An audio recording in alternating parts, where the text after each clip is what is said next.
Good evening and welcome to Poland Daily. I'm Nicholas Richardson and this is the news. The Ministry of Finance has announced details of the new tax act as part of the Polish New Deal. One of the most important points in the act is the raising of the annual tax-free allowance to 30,000 zloty. This is now at a level comparable to that in other European countries. In fact, this removes the tax on minimum wages. 18 million Poles will benefit from the tax changes in the Polish New Deal. Those with lower income, but also those from the middle class, families with children and retirees. Thanks to the increase in the tax-free allowance to 30,000 zloty and the raising of the second tax threshold to 120,000 zloty, 90% of taxpayers will have more money in their pockets. The new tax system will be fairer. Public levies will be paid by citizens proportionally, regardless of their earnings. Up till now, the system burdened people with low wages more than those with high wages. France, Greece and Hungary are introducing compulsory vaccinations for healthcare workers, and Italy will only admit those who have been vaccinated to stadiums. Many countries are considering making vaccination compulsory in other sectors of the economy as well. What are the prospects for compulsory vaccinations in Poland? The government is not planning to introduce obligatory vaccinations against COVID-19 for the time being, although, as the Prime Minister admitted, compulsory vaccinations in the health service are currently being considered. This topic will be discussed at a medical council meeting tonight.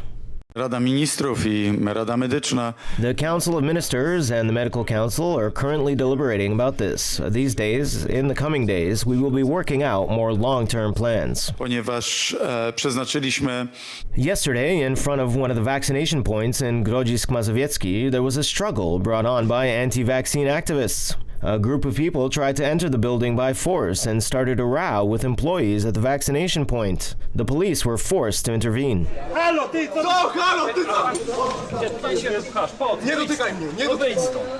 Freedom on their banners, but profanity on their mouths and fists against other people. This is what the anti-vaccine movement looks like today. There is no one to discuss with here. This must be stigmatized. I thank the Polish police for intervening. The number of people registered for vaccination is consistently falling. The vast majority of those performed in Poland today are second doses. Politicians from the Agreement Party are speaking openly about obligatory vaccinations, however.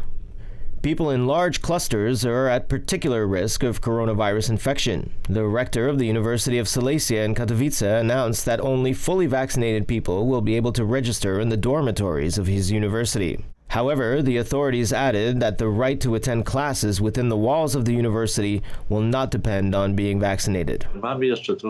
We still have some time, and we shouldn't be making any rash decisions like introducing obligatory vaccinations. We could go the British route, which is simply to stop playing around with all these lockdowns, and if the results of infections with the Delta variant, the results could be as low as they are in the UK, Spain, and even Italy.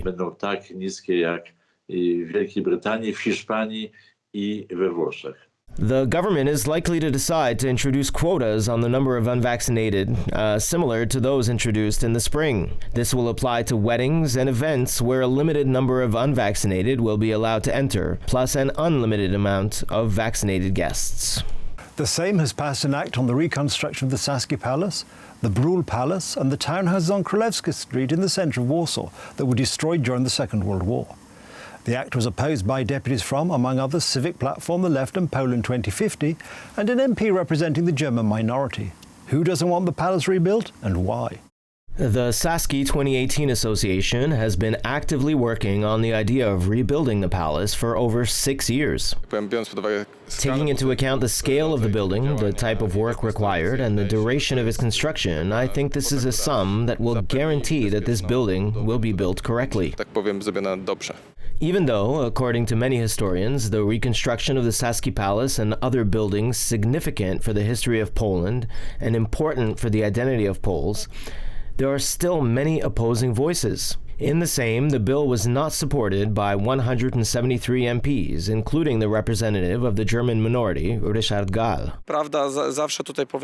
The Civic Platform has voted the same as the German minority, which in a way is unsurprising. We should rebuild it, and then we should send the bill to Berlin. This is absurd. It's an element of escaping from history, of whitewashing the German side. This voting is completely incomprehensible. It's anti-Polish. The Poles should want to rebuild this historical monument, which was purposely destroyed by the Germans. Some politicians voting against believe that public money should not serve, as they call it, short-term political interests. We have Myśliwice flooded, and recently even Poznań and Kraków and Warsaw. So many cities are struggling with floods, and that's what people need today. They need security today, not a palace. Is now a good moment to rebuild it? Shouldn't we as a nation wait on this a little, at least until better times, ones which are fully post-COVID? The demolition of the Sasky Palace was a deliberate move, one of the elements of the German policy of eliminating Polish history and culture. The deliberate destruction of monuments was to deprive Poles of a sense of national identity. This will be a great opportunity to bring back a certain historicity, to improve the urban layout, because this as well is important from the point of view of urban space. It'll be very valuable, and finally, many institutions will form here, of culture, of various places which will serve the community. So this will also be a great plus. Now, the act on the reconstruction of the Sasky Palace, the Brühl Palace, and the townhouses at Królewska Street in Warsaw will go to the Senate. The reconstruction is to take 10 years and amount to almost 2.5 billion zloty. Tunisian President Kais Saied has dismissed the government of Prime Minister Hicham Mechichi and suspended parliament. This is a reaction to anti-government protests in many cities.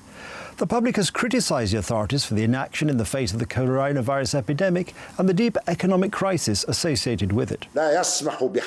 After consultations took place with the Prime Minister and the Speaker of the Parliament, Article 80 of the Constitution was implemented, and a number of decisions were made. The first decision is to freeze all the powers of Parliament. The Constitution does not allow its dissolution, but it does not stand in the way of freezing all of its activities. Today we were surprised by supreme decisions that not only surprised the Nahada, but also surprised the Tunisian people and the world in a country that is proud of being the first Arab democracy and having the latest constitution, announcing decisions that are essentially a coup d'etat, and it is called nothing but a coup.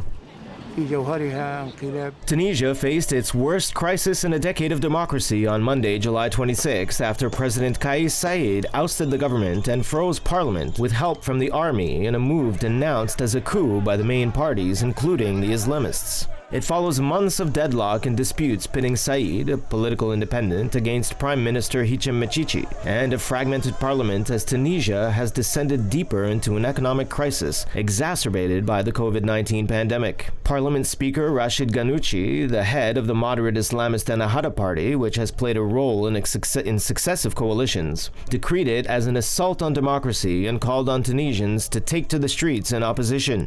Supporters and opponents of the president threw stones at each other outside Parliament on Monday morning, leading to injuries.